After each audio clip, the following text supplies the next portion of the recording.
President നമസ്കാരം.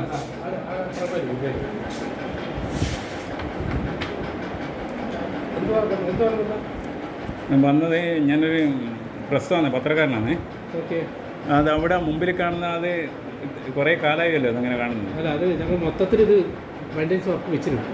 അതുകൊണ്ട് wait ചെയ്തു. വേറെന്തില്ല, അവർ പറഞ്ഞിട്ടുണ്ട് ചെയ്യുന്നു. അപ്പോൾ അത് മാത്രം കട്ട് ചെയ്ത് ചെയ്യുന്നത്. അത് കാണുന്ന സമയത്ത് വൃത്തിയോടെയുണ്ട്. അതെ അതെ. കയറുന്ന സമയത്ത് തന്നെ ആൾക്കാർ കാണുന്ന സമയത്ത് പഞ്ചായത്ത് പ്രസിഡന്റ് ഇങ്ങനത്തെ ഒരാളായി പോയെന്നുള്ളൊരു കാഴ്ചപ്പാട് കാണും. ശരിയാണ്, കുറേ ആൾക്കാർ പറഞ്ഞു. ഇപ്പോൾ AP അനിൽകുമാർ വരുന്നുണ്ടല്ലോ. നിങ്ങളെവിടെയാ? ഞാൻ ചന്ദ്രനാരങ്ങാടി അറിഞ്ഞല്ലോ. ചന്ദ്രനാരങ്ങാടി അറിഞ്ഞല്ലോ ഞാൻ. കേട്ടിട്ടുണ്ടാവും അല്ലേ? എൻ്റെ സ്ഥലം പുറത്തു കൊണ്ടത് നമ്മളാ. അതെ. ഇതിനവർ കോടതി കയറ്റിയത് നമ്മൾ തന്നെ. ഇവിടെ ഇപ്പോൾ 11,077 കോടി 11,000 കോടി 77 ലക്ഷം വന്നിട്ടേ അത് നമ്മളെ കൊണ്ട് വന്നതാ. CM എന്ന മുഖ്യമന്ത്രി ഉമ്മൻചാണ്ടിയെ നേരിട്ട് പറഞ്ഞിട്ട് കിട്ടിയ പൈസ അത്. പിന്നെ വെറുതെ ഇങ്ങനെ കിട്ടിയതല്ല. അന്ന് ഞാനൊരു പരാതി കൊടുത്തിരുന്നു ആയിരിക്കും. അന്ന് മറ്റേ തിരുവനന്തപുരം രാധാകൃഷ്ണൻ്റെ മന്ത്രിയായിട്ട സമയത്ത് കാസർഗോഡ് മന്ത്രി. അപ്പോൾ എനിക്ക് ഒരു ലെറ്റർ വന്ന് നിങ്ങൾ എത്രയും പെട്ടെന്ന് കോടതി മറ്റേ ഇവിടെ കളക്ടറെ കാണണമെന്ന്. അങ്ങനെ കാണുമ്പോൾ ഈ സമയത്ത് 6 പ്രാവശ്യം നമുക്ക് സീറ്റിലാളില്ല. 7ാമത്തെ പ്രാവശ്യം നമുക്ക് കിട്ടി. അപ്പോൾ അടുത്ത വായിക്ക് പറഞ്ഞ് ഞാനെടുക്ക് 20,000 പാലുണ്ട്, ഞാനെന്ത് ചെയ്യേണ്ടതെന്ന് പറഞ്ഞു. ഞാൻ പുറത്തിറങ്ങി ജോപ്പനെ പറ്റിയുണ്ട്. എനിക്ക് ജോപ്പൻ്റെ നമ്പർ വിളിച്ചു. ജോപ്പൻ പറഞ്ഞു ഞാനത് CM കൊടുക്കാൻ പറഞ്ഞു. അപ്പോൾ CM ശരിക്കും കാര്യം പറഞ്ഞു. CM പറഞ്ഞു ഇങ്ങനെ പത്രത്തിൽ വാർത്ത കൊടുക്കണ്ട, ഞാനിപ്പോൾ തന്നെ കളക്ടറെ വിളിച്ച് പറയാമെന്ന് പറഞ്ഞു. അതിലാണ് 5,500 ഏക്കർ ക്യാമ്പ് നടത്തിയത്.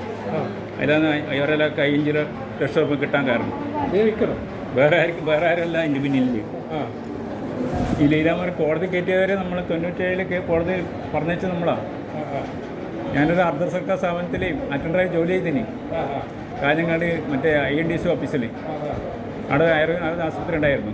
അവിടെയാണ് ചികിത്സക്ക് വന്നത്. അവിടേക്ക് 96 വന്നത്. 97 മോനെ പിടിച്ചു. മോൻ്റെ 2 കാലം മുറിക്കേണ്ട ഘട്ടത്തിലെത്തിന്. അതാരും കണ്ട ആളില്ല. ഇവരെ ഒരു സ്റ്റേജിൽ എൻ്റെ മോനെ ഈ അസുഖം കൊണ്ട് പറഞ്ഞിട്ടില്ല. അങ്ങനെയാണ് മറ്റേ പഞ്ചായത്തിന് എഴുതി കൊടുക്കാൻ പറയുന്നത്. പഞ്ചായത്ത് എഴുതി കൊടുത്താൽ അവിടെ 300 തൊഴിലാളിയുണ്ട് പ്ലാന്റേഷനിൽ. അപ്പോൾ ഇവരുടെ കത്തും കൊണ്ട് പറഞ്ഞാൽ അവിടെ മടക്കി വെച്ചു. പിറ്റേത്തെ മാസം വന്നിട്ട് ഞാൻ ചോദിച്ചു എന്തായെന്ന് വെച്ചു. അപ്പോൾ പറഞ്ഞ് അവർ എല്ലാം എടുത്ത് ഇതാക്കിയതെല്ലാം ഒന്നും കാര്യമൊന്നും ആക്കിയിട്ടാണ് പറഞ്ഞു. ഞാൻ പറഞ്ഞു ഏകം ഓഫീസർ വക്കീലിന് കേസ് ഫയൽ ചെയ്യുക പറഞ്ഞു. അപ്പോൾ എന്നോട് പറഞ്ഞു ഞാൻ സർക്കാർ ഉദ്യോഗസ്ഥരല്ല, എനിക്ക് ചെയ്യാൻ പറ്റുമെന്ന് ചോദിച്ചു. അങ്ങനെ ഞാൻ പറഞ്ഞു ഒന്നും നോക്കണ്ട, ഇങ്ങനെ ഏതെങ്കിലും വക്കീലിനോട് ചെയ്തോ എന്ന് പറഞ്ഞു.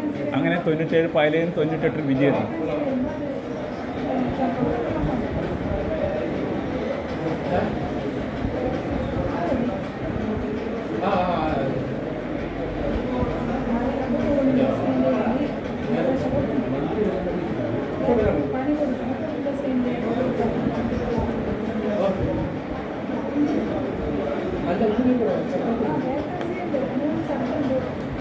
അങ്ങനെയാണ് ഇത് കേസായിട്ട് ഇതായിട്ട് നിർത്തിവെക്കാനുണ്ട് 98. ഇപ്പം ഈ കളിച്ചെല്ലാം വെറുതെ ബാക്കിയെല്ലാവരും ഷെൽപ്പോഴും അടിച്ചു. ബാക്കിയെല്ലാം ഷെൽപ്പോഴും അടിച്ചു. പഞ്ചായത്ത് പ്രസിഡന്റ് പേരുന്ന സ്ഥലം എവിടെ? അതിൻ്റെ കേട്ടല്ലേ. അപ്പം ഞാൻ ഇറങ്ങാം. ഓക്കെ.